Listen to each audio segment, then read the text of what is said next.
Hola a todos, estamos en presencia de la doctora Olga Larre, profesora de la Universidad Católica Argentina, quien ha sido cordialmente invitada por el Centro de Estudios Medievales para inaugurar el seminario permanente de este año, que tiene como tema central la crisis del siglo XIV. Entonces la primera pregunta, o más bien comentario que le quería solicitar, profesora, es si usted ve este siglo XIV como un siglo bisagra entre lo que es el término del mundo medieval y el comienzo del mundo moderno. ¿Qué aspectos usted ve que efectivamente podrían calificar este siglo de esta manera? Coincido totalmente con lo que estás afirmando, es decir, es un siglo bisagra.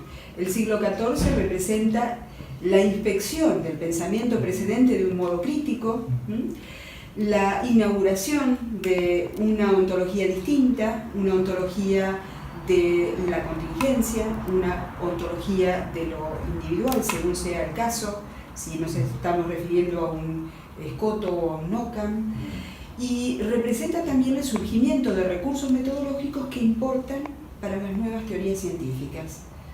Es decir, los dos elementos están presentes, así que vaya si ha tenido importancia este siglo, despreciado en el sentido de que es el término, es la representación de la decadencia de la escolástica, pero al mismo tiempo es el resurgir de un mundo diferente.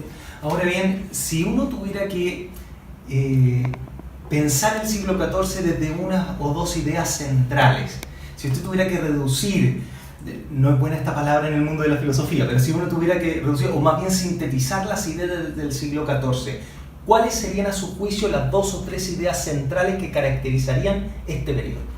Bueno, yo creo que el surgimiento de la ontología de la contingencia es un punto central. Eso fue desarrollado por Escoto. Y ciertamente tiene como elemento, digamos, desde el cual se inicia la condena del año 1277. Ahí tenemos la clave de buscar nuevos recursos explicativos. El tomismo como explicación había sido condenado en ese momento, de manera tal que surge la necesidad de tener nuevos recursos especulativos. Escoto la encuentra en las teorías sobre la contingencia. Y Ockham, tomando alguno de esos elementos, va a reforzar la idea de que lo individual debe ser el centro de la especulación. Es interesante, entonces una de las cosas que usted dice es que el pensamiento del siglo XIV no se puede entender sino a partir de una crisis del XIII, que tiene que ver principalmente con esto que estaba mencionando con el tomismo, por ejemplo, el problema que surgió claro, con el pensamiento de Tomás de Aquino como aplicativo. Exacto. De hecho, pensamientos ya lejanos en el tiempo, pero dentro de lo que es el marco de la historia de la ciencia, como Pierre Duhem, dice hay que trasladar el sentido de lo moderno a esa crisis que puso en jaque lo que es el pensar de Aristóteles sobre las teorías del tiempo, del espacio. Ahora, de todas formas, el siglo XIV tiene el estigma de una tradición occidental donde el siglo XIII ha sido un siglo de luces, por decirlo de alguna forma. Y el XIV, por romper un poco lo del siglo XIII, ha sido considerado un siglo excesivamente oscuro, además de las situaciones históricas que ocurrieron ahí.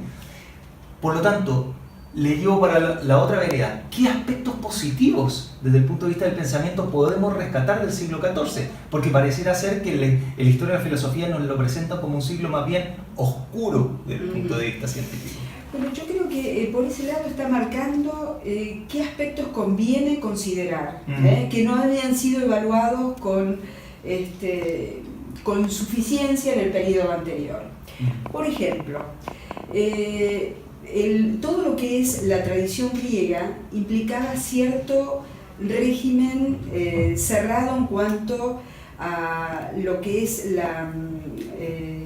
yo te diría la naturaleza como fundamento de cierta rigidez, de cierta inflexibilidad. Entonces, esa naturaleza rígida motiva el considerar, por ejemplo, que podría llegar a ir contra lo que es la omnipotencia divina.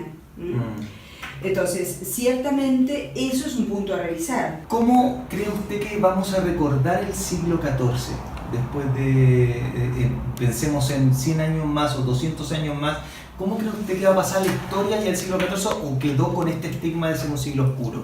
No, yo creo que hay investigaciones que, digamos, tienen 50, 60 años que ya vienen modificando esa visión. Es decir, de hecho, que estemos hablando de una nueva ontología significa que hemos superado la visión que ha sido una negación total, ¿no?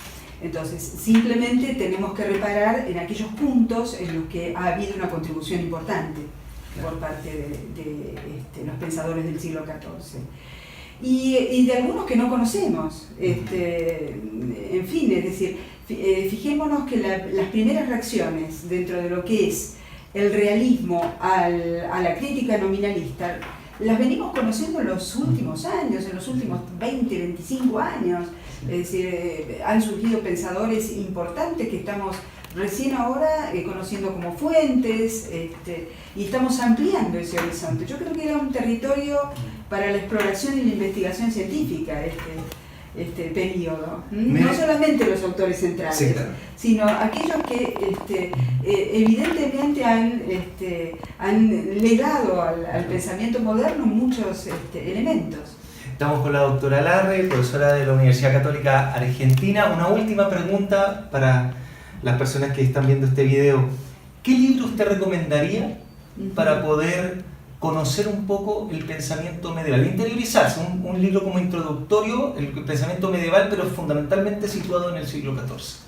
Situado en el siglo XIV, y habría autores que son insoslayables, tradicionales ya, pero por ejemplo Gordon Leff, La metamorfosis del discurso escolástico, es un texto clave para entender el movimiento de las doctrinas, es decir, esa expresión que utilizaste, bisagra, está muy presente en ver cómo se entiende la filosofía desde el siglo XIV. Bueno, pero hay autores, digamos, ha surgido también lo que es el trabajo monográfico, es decir, lo cual es muy saludable.